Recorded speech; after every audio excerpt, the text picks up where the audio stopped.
Hello friends. इस session में हम लोग सीखने वाले हैं कि फ़ोटोशॉप में फ़ाइल को सेव कैसे हम लोग करते हैं और डिफरेंट जो ऑप्शंस हैं फाइल मेन्यू के अंदर जो सिलेबस में हमारे वो हम लोग अभी देखेंगे। तो सबसे पहले तो हम लोग यहाँ पे कोई एक फ़ाइल क्रिएट कर लेते हैं। जैसे मैंने यहाँ पे 640 बाय 480 पिक्सल की एक नई फाइल ले ली हमने। ठीक है, तो यहाँ पे हमको जो ऑप्शंस हमको मतलब सिलेबस में है हमारे, वह सबसे पहले तो है न्यू। तो न्यू का मतलब हमें मालूम है कि हम न्यू पे क्लिक करते हैं तो एक विंडो डायलॉग खुलता है जहाँ पे हम लोग ये चूज़ कर सकते हैं कि फ़ाइल की साइज़ क्या होगी, कलर प्रोफाइल क्या होगा। वो मैं पहले भी आपको बता चुका हूँ। ओपन भी हम लोग करके देख चुके हैं कि अगर हमें फ़ोटोशॉप में कोई इमेज ओपन करनी है वो यहाँ से हम लोग कर सकते हैं। सेम होता है हमारे पास ब्राउज़ का फंक्शन भी। बट जैसे हम लोग ब्राउज़ पे क्लिक करते हैं तो एक एडोब फोटोशॉप जब हम लोग इंस्टॉल करते हैं तो एक सॉफ्टवेयर और होता है इंस्टॉल, एडोब ब्रिज। ये एक तरीके से एक पिक्चर मैनेजर है फोटोशॉप का, जहाँ पे आप पिक्चर्स देख सकते हैं और उसको फिर इंसर्ट कर सकते हैं। ठीक, तो अभी मैं इसको क्लिक कर देता हूँ। उसके बाद ओपन रिसेंट पे क्या होता है, जो इमेजेस हमने जिन इमेजेस पे हम लोग काम कर चुके हैं वो इमेजेस यहाँ पे आपको दिखेंगी। जैसे अभी रिसेंट 10 इमेजेस हैं जो यहाँ पे दिखा रहा है हमको। ठीक है, अगर इस इमेज को क्लोज करना है तो हम लोग क्लोज भी कर सकते हैं यहाँ से। अब यहाँ पे आप देखोगे कि हर कुछ ऑप्शंस के आगे कुछ शॉर्टकट की लिखी हैं। तो ये शॉर्टकट की हम अगर याद रखते हैं तो हमारा काम आसानी से हो जाता है कंप्लीट। तो आप लोगों को ये शॉर्टकट की जितनी भी हैं ये सारी याद रखनी है। क्लोज का मतलब होता है कि जब हमें जो इमेज हमने ओपन की है इसको क्लोज करना है तो हम लोग क्लोज का यूज़ करेंगे। Ctrl+W भी हम प्रेस कर सकते हैं उसके लिए। क्लोज ऑल से क्या होता है कि जितने भी इमेजेस हमारे फोटोशॉप में ओपन हैं, ठीक है, मतलब अगर मैंने अपने फोटोशॉप में 5 इमेजेस ओपन करके रखी हैं और उन सारी इमेजेस को मुझे क्लोज करना है तो मैं क्लोज ऑल पे क्लिक करूँगा। ठीक है, अभी जो इम्पोर्टेंट है इस सेशन में वो हम लोग को सीखना है कि सेव कैसे करते हैं और डिफरेंट फॉर्मेट का यूज़ क्या होता है। ठीक है, तो जैसे मैं कुछ यहाँ पहले ड्रॉ कर देता हूँ। जैसे सिंपल मैंने एक पिक्चर बस ड्रॉ कर दी यहाँ पे। इसको सेव करना है तो यहाँ मैंने सेव पे क्लिक किया। जिस लोकेशन पे आपको सेव करना है वो लोकेशन आप ओपन करोगे। जैसे अगर माय डॉक्यूमेंट्स में सेव करना चाहते हैं हम लोग तो माय डॉक्यूमेंट्स में पिक्चर्स के अंदर हम जाएंगे। अभी आप देखेंगे कि बाय डिफ़ॉल्ट जो नाम यहाँ पे आ रहा है वो क्या आ रहा है, untitled1.psd। ठीक है, अब जो untitled1.psd है ये बता रहा है कि अभी जो इसका एक्सटेंशन है वो क्या है, psd, मतलब फोटोशॉप का डॉक्यूमेंट है ये। ठीक है, psd का फुल फॉर्म क्या हुआ, मतलब फोटोशॉप डॉक्यूमेंट। अब यहाँ पे आप नाम चेंज कर सकते हो। तो जैसे मैंने नाम यहाँ पे सपोज हमने एक बर्ड की पिक्चर बनाई है तो हमने दिया bird.psd। इसको हम लोग सेव करेंगे। ठीक है, यहाँ ओके क्लिक किया हमने तो अभी जो ये इमेज सेव हुई है ये किस फॉर्म में सेव हुई है, psd फॉर्मेट में। मतलब अगर इसको हम ओपन करना चाहते हैं इस इमेज को तो हमें हमेशा फोटोशॉप का यूज़ करना पड़ेगा। ठीक है, तो जैसे मैं आपको अभी माय डॉक्यूमेंट्स में जाके दिखा देता हूँ ये कि ये किस तरीके से दिखेगी। जैसे यहाँ पे ये bird.psd नाम से फाइल सेव है मेरे डॉक्यूमेंट्स में पिक्चर्स के अंदर। ठीक है, अब इस पर हम डबल क्लिक करेंगे तो आपके सिस्टम में जैसे फोटोशॉप डला होगा तो ये ऑटोमेटिकली फोटोशॉप में ओपन हो जाएगी। ठीक,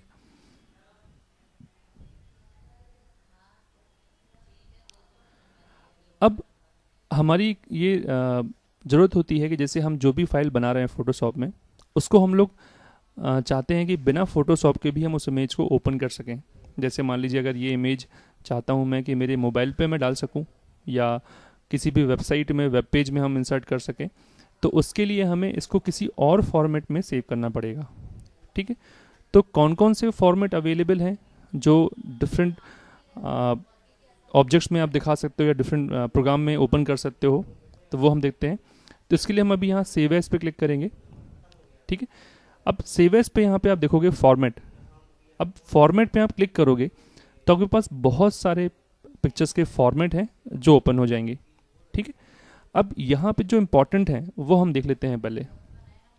सबसे पहला है BMP। BMP का मालूम है आप सभी को BMP का मतलब होता है बिटमैप इमेज। बिटमैप इमेज का मतलब होता है, जैसे आप अगर MS पेंट में आपने कभी काम किया हो, जो माइक्रोसॉफ्ट का एक फ्री सॉफ्टवेयर होता है जो विंडोज़ के साथ में फ्री आता है, उसमें बाय डिफ़ॉल्ट जो इमेज सेव होती है वो BMP फॉर्मेट में सेव होती है। ठीक। उसके बाद है हमारे पास यहाँ पे जो इम्पोर्टेंट है वो है JPG। JPG एकमात्र ऐसा कह सकता हूँ कि मैं इमेज फॉर्मेट है जो बहुत ज़्यादा वाइडली यूज़ होता है। ठीक है। कोई भी इवन मोबाइल डिवाइस हो, टैबलेट डिवाइस हो, या कोई कंप्यूटर में हम ग्राफिक्स की बात करें, ठीक है, विंडोज़ में या मैक में या लिनक्स में, किसी भी जगह JPG एक ऐसा फॉर्मेट है जो यूनिवर्सल है। इसमें जो हम सेव करेंगे इमेज वो लगभग हर डिवाइस को सपोर्ट करेगी। ठीक है। फिर है PSB का फॉर्म क्या होता है, मतलब कभी कभी क्या होता है कि जब हम फोटोशॉप में कोई बहुत बड़ी फाइल क्रिएट करते हैं तो वो PSD फाइल में सेव नहीं हो पाती है। ठीक है। PSD मतलब फोटोशॉप डॉक्यूमेंट फॉर्मेट में सेव नहीं हो पाती है। जैसे अगर इमेज का साइज सपोज आपने फीट में डाला हुआ है, ठीक है, तो वहाँ पे आपको इमेज को सेव करने के लिए PSB फॉर्मेट चूज़ करना पड़ता है, मतलब ये जो लिखा हुआ है, ठीक, जिस पे मैंने अभी माउस का कर्सर है हमारा। उसके बाद है फोटोशॉप PDF। आपने PDF का नाम सुना होगा, ठीक है। PDF का फुल फॉर्म होता है पोर्टेबल डॉक्यूमेंट फॉर्मेट। अगर आपने कोई इमेज फोटोशॉप में बनाई है और आप चाहते हो कि जो एक्रोबेट रीडर एक सॉफ्टवेयर है पॉपुलर जो PDF रीड करने का काम आता है, अगर आप उसमें इस इमेज को एज ए PDF फॉर्मेट में ओपन करना चाहते हो तो आपको इस फॉर्मेट में सेव करना पड़ेगा। ठीक है, PDF फॉर्मेट में। उसके बाद है हमारा नेक्स्ट जो वो है PNG मतलब क्या होता है, इसका जो फुल फॉर्म है वो है पोर्टेबल नेटवर्क ग्राफिक्स। PNG का यूज़ हम लोग कब करते हैं, जब हम चाहते हैं कि हमारी जो इमेज है, अगर आपने कोई ट्रांसपेरेंट इमेज बनाई है, जनरली हम उसमें PNG का यूज़ करते हैं। तो मैं अभी आपको दिखा दूंगा करके कि अगर हम कोई भी इमेज बनाना चाहते हैं और उसमें हमने वाइट बैकग्राउंड नहीं डाला है और हम चाहते हैं कि वो विदाउट वाइट बैकग्राउंड मतलब ट्रांसपेरेंट इमेज के फॉर्म में सेव हो, तो आप लोग क्या यूज़ करोगे, PNG। ठीक। तो ये कुछ फॉर्मेट हैं, कौन कौन से, एक तो हो गया PSD, BMP, उसके बाद JPG, उसके बाद है मैंने आपको बताया PNG फॉर्मेट के बारे में।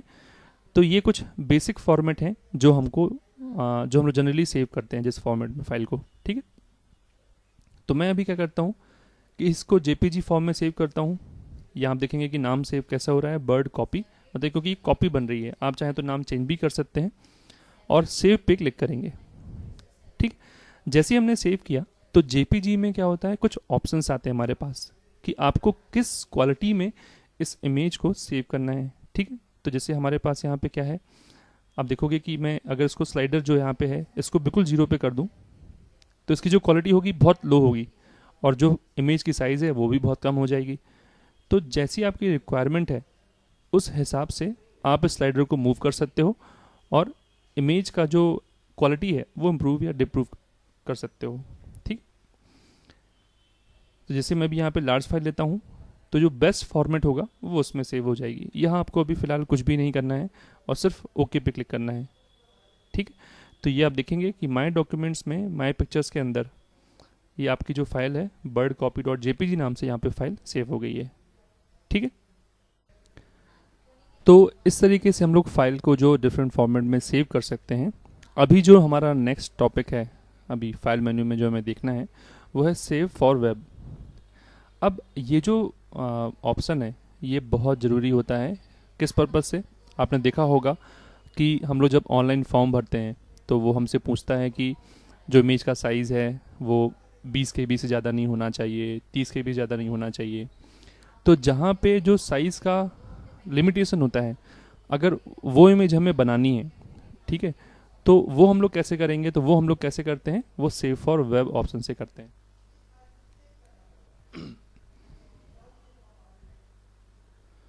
तो इस इमेज को जैसे हम सेव करना चाहते हैं वेब फॉर्मेट में, ठीक है, तो यहाँ पे हम और एक चीज़ और, जैसे अगर हम यहाँ पे जो इमेज है और इसको हम चाहते हैं कि सपोज़ मैं इस इमेज को इतना ही क्रॉप कर ले रहा हूँ, इसको हम लोग वेबसाइट में डालना चाहते हैं, ठीक है, तो हम सेव फॉर वेब पे क्लिक करेंगे। सेव फॉर वेब पे हम लोग जब क्लिक करते हैं तो कई सारे ऑप्शंस हैं। ठीक है, बट जो हमारे लिए यूज़फुल है हम सिर्फ वो देख लेते हैं अभी। सबसे पहला तो यहाँ पे हमारे पास ऊपर जो टैब हैं, एक में लिखा है ओरिजिनल, एक में लिखा है ऑप्टिमाइज्ड, एक में लिखा है 2 अप और एक में लिखा है 4 अप। ठीक है, तो ओरिजिनल में क्या दिखाता है कि एक्चुअल जो ओरिजिनल इमेज है सेम क्वालिटी में विदाउट एनी क्वालिटी, मतलब हमने डिग्रेड किए बिना जो हम देख सकते हैं वो यहाँ देख सकते हैं। ऑप्टिमाइज्ड में क्या होगा कि फोटोशॉप अपने हिसाब से इस फोटो को, इमेज को इस हिसाब से ऑप्टिमाइज कर देता है जो वेब साइट पर डालने के लिए यूज़फुल हो सकती है। ठीक है, 2 अप में आप डिफरेंट फॉर्मेट देख सकते हैं, है ना। जैसे यहाँ आप देखेंगे कि यहाँ लिखा है ओरिजिनल, तो ओरिजिनल जो साइज़ है, ओरिजिनल जो फॉर्मेट है, और ये जो हमने अभी बनाया है। ठीक है, एक काम करते हैं हम लोग, इसको समझने के लिए कि क्वालिटी जब हम लोग कम करते हैं तो फ़ोटो में क्या डिफरेंस आ जाता है, तो उसके लिए हम लोग कोई फ़ोटो ही ओपन कर लेते हैं और उसको हम लोग सेव करके देखते हैं कि, तो जिससे आपको क्लियर हो जाएगा कि अगर हम लोग क्वालिटी थोड़ी सी डाउन करते हैं तो इमेज है वो कैसे हो जाती है। ठीक है, तो पहले मैं पिक्चर्स कोई भी ओपन कर लेता हूँ।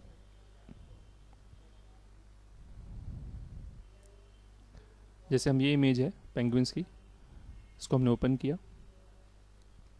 ठीक, इस इमेज को हम थोड़ा सा छोटा कर लेते हैं। तो अभी इमेज को छोटा करने के लिए हम लोग इमेज साइज़ होती है जो इमेज मेन्यू में, उस पर क्लिक किया और यहाँ पे पिक्सल्स अभी लिखे हैं जैसे 1024 by 768। यहाँ से हमने इसको पहले % पे क्लिक किया और हमने यहाँ बोल दिया कि हमें 50% इमेज चाहिए। ठीक, इसको जूम कर लेते हैं 100%। अब हम जाते हैं सेव फॉर वेब ऑप्शन में। अब यहाँ देखोगे आप, थोड़ा सा हम इसको जूम कर लेते हैं जिससे आपको और क्लियर समझ में आ जाएगा।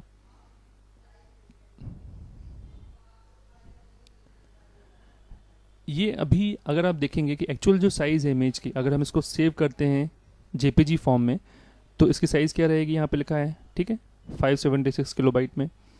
और अगर हम इसको अभी जो फोटोशॉप ने ऑप्टिमाइज़ किया है उसको अगर हम सेव करेंगे तो पीएनजी फॉर्मेट में, तो ये 343 किलोबाइट के अप्रॉक्स रहेगी। ठीक है, अब अगर हम यहाँ पे चेंज करें, आप देखोगे कई सारे फॉर्मेट हैं यहाँ पे, ये हम आपको पहले बता चुके हैं। जैसे मैंने बोला GIF, अब GIF फॉर्मेट में सेव करता हूँ तो आप देखोगे कि इमेज की साइज़ क्या हो गई, 108 किलोबाइट। बट अब 5 गुना डिफरेंस आ गया साइज़ में। बस अंतर यहाँ पे ये भी आ गया कि आप देखोगे कलर जो हैं वो थोड़े से डिस्टॉर्ट हो गए हैं, मतलब थोड़े से कलर जो हैं वो ख़राब हो गए हैं। ठीक है, यहाँ पे भी थोड़ा सा आप देख सकते हो कलर अलग अलग दिख रहे हैं। तो JF में हमारे लिए ये इमेज सेव करना अच्छा नहीं रहेगा। तो बेसिकली क्या होता है, जब हम लोग सेव फॉर वेब करते हैं तो हमारे 2 इंटेंशंस होते हैं। पहला इंटेंशन होता है कि जो इमेज की साइज़ है वो तो कम हो जाए, बट इमेज में कोई भी डिस्टॉर्शन नहीं आना चाहिए, मतलब इमेज में कोई भी खराबी नहीं आनी चाहिए कि उसके कलर ख़राब ना हो जाए, उसमें जो कॉन्ट्रास्ट है या इमेज की जो क्वालिटी है वो डिग्रेड ना हो जाए। ठीक है, तो इसीलिए हम यहाँ पे इसको JPG फॉर्मेट लेंगे। अब आप देखोगे कि JPG में बिल्कुल 22 किलोबाइट की इमेज बची, तो मतलब ये JF से भी कम हो गया। ठीक है, और इमेज की क्वालिटी सच उतनी ज़्यादा ख़राब नहीं हुई है, थोड़ी सी है। तो अगर आप इसको यहाँ से मीडियम में जाके हाई कर दोगे तो अब ये परफेक्ट हो जाएगी। ठीक, अब इसको हम सेव भी कर सकते हैं। तो इस हिसाब से हम लोग क्या करते हैं, इमेज की साइज़ को कम कर सकते हैं और जो क्वालिटी है वो वही रहेगी। जैसे हम लोग 4 अप पे क्लिक करते हैं, 4 अप में क्या होता है कि हम 4 जगह पे अलग अलग इमेज की साइज़ देख सकते हैं। ठीक है, ये कब काम आता है, जब हमारे पास हम बिल्कुल श्योर नहीं है कि ये फॉर्मेट सही दिखेगा कि नहीं दिखेगा। जैसे आप देखोगे यहाँ पे कि ओरिजिनल साइज़ दिखा रहा है। ठीक है, यहाँ बाजू में अगर 60% क्वालिटी रहेगी उसकी तो क्या साइज़ बचेगी, अगर 30% रहेगी क्वालिटी तो क्या साइज़ रहेगी, और 15%। ठीक, तो आप हर एरिया को यहाँ मूव कर सकते हो और आप देख सकते हो कि इमेज की जो साइज़ है वो सही है कि नहीं है। ठीक है, और साथ साथ में कलर में कोई प्रॉब्लम तो नहीं है, फ़ोटो कोई ख़राब तो नहीं हो रही। ठीक, फिर जो भी आपको चूज़ करना है, आप जैसे मान लो अगर मैं चाहता हूँ कि ये इमेज हमारे लिए ठीक है, इसको हमने सेव पे क्लिक कर दिया और यहाँ पे penguins.jpg नाम से मैंने इसको सेव कर दिया। ठीक है, और एक बार हम और काम करते हैं कि अभी मैंने जो इमेज सेव की है सेव फॉर वेब में जाके, वो कहाँ सेव की मैंने, डेस्कटॉप पे सेव की है। फिर से मैं इसको सेव करता हूँ, पर इस बार मैं सेव फॉर वेब नहीं करता हूँ, सीधा सीधा करता हूँ, ठीक है। और इसका नाम हमने दिया पेंगुइन्स ओरिजिनल, ठीक है। इसको मैंने सेव किया, यहाँ पे मैक्सिमम ले लिया मैंने क्वालिटी और ओके कर दिया। अभी फोटोशॉप को मिनिमाइज किया हमने। अभी जो इसकी दो पिक्चर्स हैं, ये हमने सेव फॉर वेब से की है पेंगुइन्स, और ये हमने पेंगुइन्स ओरिजिनल है। इसकी साइज़ आप देखोगे तो कितनी है, ये है 236 किलोबाइट की, ठीक है। और इसकी कितनी है 45:7। इमेज में एसएच कोई डिफरेंस नहीं आया है ना। तो इस तरीके से हम लोग जो साइज़ है उसको कंप्रेस कर सकते हैं और वेबसाइट में डालना इसको पॉसिबल हो जाता है फिर। तो ये हमारा जो ऑप्शन है सेव फॉर वेब, वो इस तरीके से यूज़ होता है, ठीक है। एक और ऑप्शन हम यहाँ पे देख लेते हैं अभी, जो है प्लेस। प्लेस का मतलब क्या होता है कि अभी हम जब इमेज इंसर्ट करना होता है, हमारी सपोज ये पेंगुइन्स वाली जो फोटो है, इसमें हम कोई और इमेज इंसर्ट करना चाहते हैं, तो तरीका क्या बताया था मैंने आपको पहले, कि आप ओपन पे क्लिक करो, इमेज को ओपन करो, फिर ड्रैग एंड ड्रॉप करके इस इमेज को यहाँ इंसर्ट करो, ठीक है। तो ड्रैग एंड ड्रॉप के अलावा हमारे पास जो अच्छा तरीका है इमेज को इंसर्ट कराने का, वो है प्लेस, ठीक। तो प्लेस पे क्लिक किया हमने, जो इमेज हमें इंसर्ट करनी है, ठीक है, हमने वो इमेज सेलेक्ट की और प्लेस पे क्लिक किया। तो आप देखोगे कि उसी ही इमेज में, जो इमेज हमारे ओपन की थी, उसी इमेज में वो इमेज अपने आप इंसर्ट हो गई।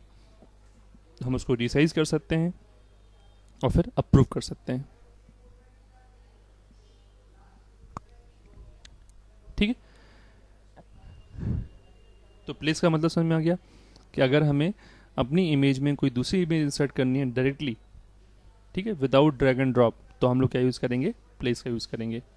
क्लियर है इतना। तो ये कुछ बेसिक जो ऑप्शंस हैं जो यूज़ होते हैं हमारे लिए फाइल मेन्यू में, वो हमने आज सीख लिए हैं।